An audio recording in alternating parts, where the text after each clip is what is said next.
What's good, everybody? It's your boy, O'Shea Duke Jackson, back at it again with another episode of The Celebrity Jump. Guys, I want to talk about the black conservatives. Many of them who I am subscribed to their channel. I do like their content. And I remember the black conservative channels in 2016 when Trump first became president, and when they correctly predicted the president of the United States. It was kind of a shock, right? I kind of still can't believe Donald Trump really became president. But, you know, a few days ago when Trump was looking like he was going towards more of an easy win, he was up in Michigan, up in Georgia, North Carolina, Pennsylvania, you know, we all thought that this was going to be a pretty easy victory for him, and then only to have him lose Georgia, lose Pennsylvania, lose Michigan, and lose Wisconsin. So right now it's been kind of hard for the black conservative YouTubers, you know, albeit that it's possibly some scandal going on, but for some people it just keeps getting worse. Candace Owens is one of them, okay?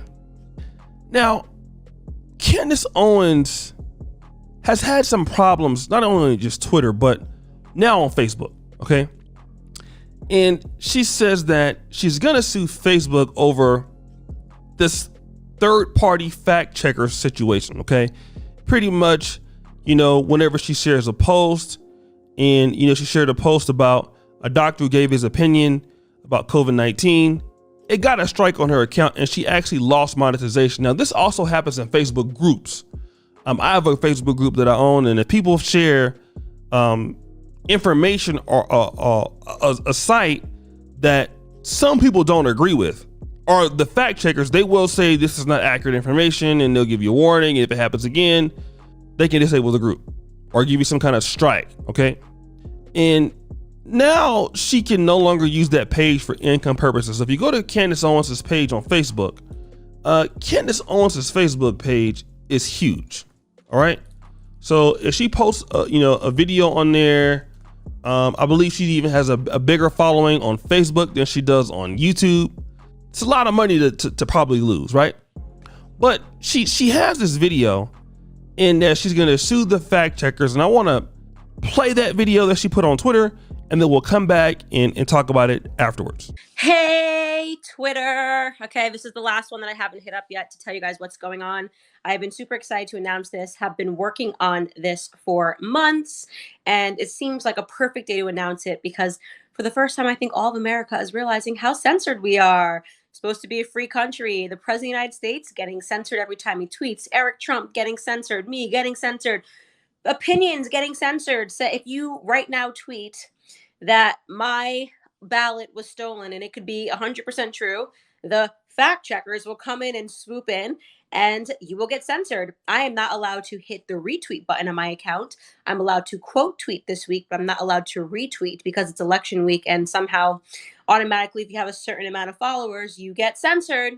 Well, now that you guys are all alive and realizing that we have an issue in this country, and these people that are fact checkers, I decided months ago when I had an incident on Facebook happen where quite literally my opinion was fact checked. And then quite literally a doctor gave his opinion about COVID-19, which I shared, and Facebook issued a strike on my account because they said only information that they agree with about COVID-19, fear mongering, you know, we're all going to die, was acceptable. And another doctor giving his opinion that the lockdowns were bad was not allowed to be on their website. So Facebook demonetized my page, and I decided that I was not going to give up and sit down because there is not a more remarkable time in this country for patriots to stand up and fight than right now, when we are being turned into a Marxist, communist, socialist country right in front of our faces. This election process worked like Hugo Chavez in Venezuela.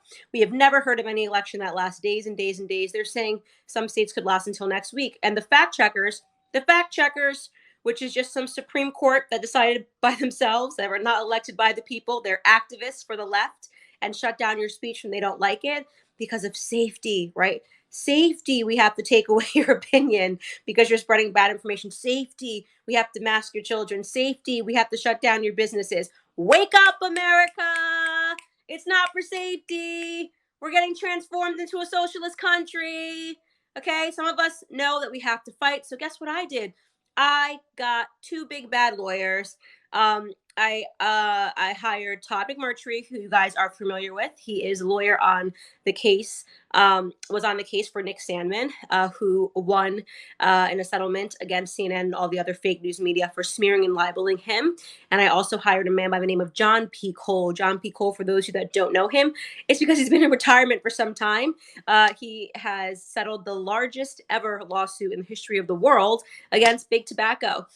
He is on my team, and we are going after the fact checkers. So you can visit www.factcheckzuck.com because it is time to fact check the fact checkers. Launch the first lawsuit against leadstories.com. Leadstories.com, one of the main fact checkers for facebook.com. Is run by a man named Alan Duke, who was a former editor for CNN for 26 years. I'm sure he's not biased, suddenly decides to up and leave CNN and start a fact checking firm. Ooh, and gets a contract with Facebook in the first couple of years. Seems a little shady. I don't know. We're going to find out because I'm going to put these suckers through discovery and figure out what the relationship it is that they have with Facebook. Second up, USA Today. They have fact checked my opinion one too many times, demonetized my page because apparently there's a right way to have an opinion, which is anything that agrees with the Marxist communist ideology. And there's a wrong way to have an opinion, which is anybody that wants to talk about their experiences and say that America is turning into a communist country, because it is. Look around you. If you think it's normal for the government to tell you when you can go to school, how you can go to school, when you can see your family and friends, to mask your children, and now what opinions you're allowed to share on the web, and you still think you live in a free country, if you're sitting there thinking, hey, you know what? I don't mind because I hate Trump so much. I'm willing to just let society crumble at our feet as long as it's against Trump. As long as I can blame COVID-19 on Trump, I'm okay with all of this. You're not very smart.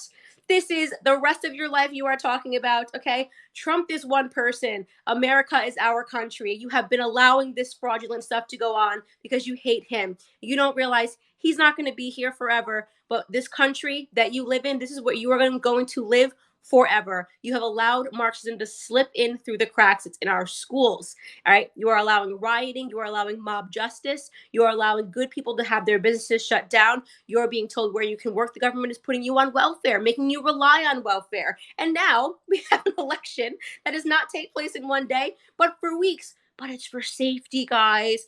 It's for safety. They have to have all these ballots because for safety, COVID-19.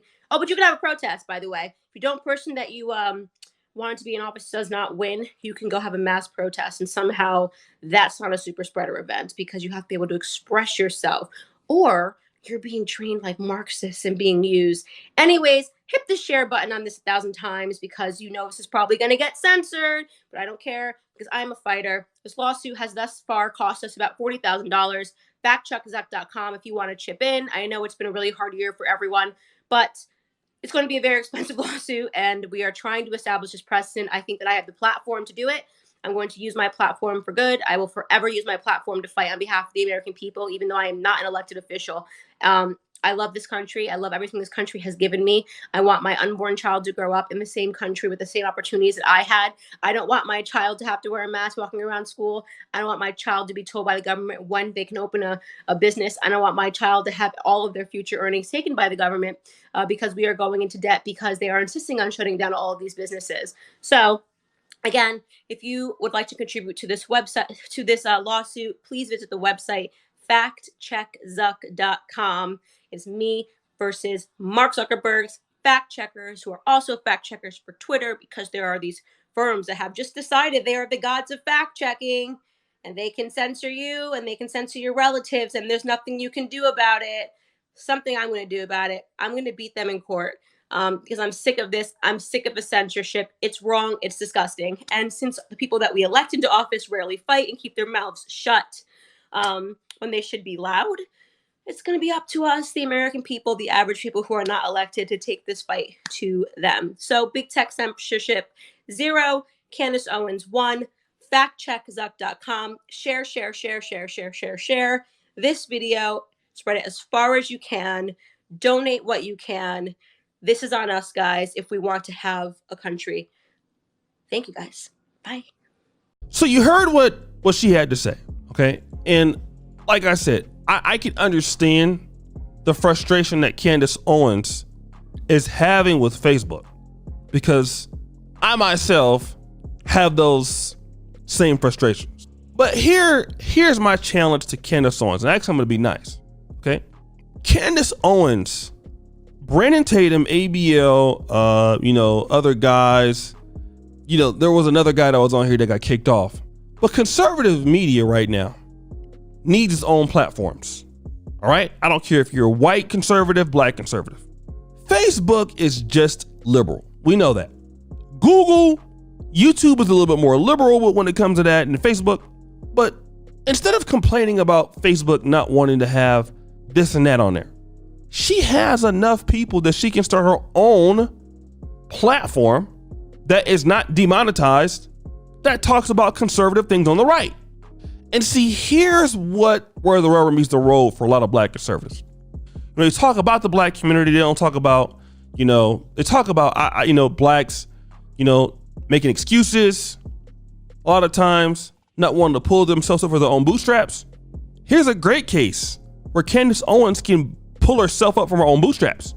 She can start her own video sharing or social media content for conservatives and have people support it. Now here's the situation. It doesn't have to be great at first, but she can start her own platform because she has the people and then she has the following to do it. Why not do it? Wouldn't it be great to have some kind of conservative platform like Facebook, some kind of, MAGA platform or something like that? See, here's where problems can become business. And with the black conservatives, a lot of times, I'm not saying that it kind of sounds like, okay, you're suing Facebook for a private platform that you're going to lose a lawsuit. Number one, it's their platform. They don't have to give you anything. Start your own. That's the best thing. Start your own and then go from there. And then the thing about it is that that's how you actually create more income and more business and support for yourself. I think right now, I think with this shown this last election that, conservatives and, other people are trying to compete for the same things on platforms like Facebook, on platforms like Google, on platforms like YouTube. Conservatives have such a need for their content. They will go where they're wanted. A lot of them are kind of tired of the Facebooks of the world and stuff like that. We know who they support. So just create it. That's my actual opinion of this. So guys, what do you think about this? Is Facebook wrong for censoring Candace Owens? Does she have an actual case? Or is it something that she's complaining about, that she shouldn't be complaining about? Comment below. Let me know how you guys feel. I really appreciate you guys for all that you do. It's your boy, O'Shea Duke Jackson, back at it again with another episode of The Celebrity Drunk. Subscribe, hit the bell. Check out the first comment pinned to the top. You get all my information. And as you know, brothers, the buffoonery remains at an all-time high. I'm out.